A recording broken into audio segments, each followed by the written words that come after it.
Welcome back to another technical video. Today, I'll be going through your question, answering it, and hopefully finding that solution that you need. Guys, remember to stay just a little bit crazy, just like me, and hopefully find that resolution you're looking for.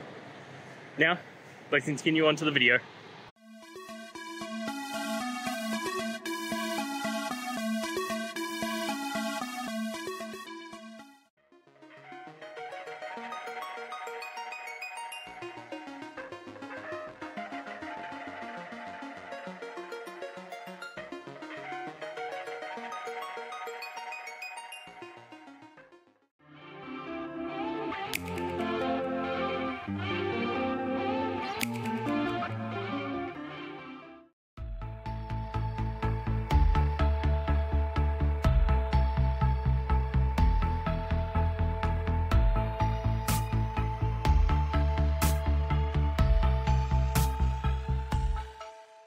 And that's it, guys. We've gone through, answered your questions, and hopefully found that solution that you're looking for.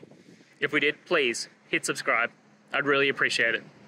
And until the next time you need technical help, I hope you have a good one.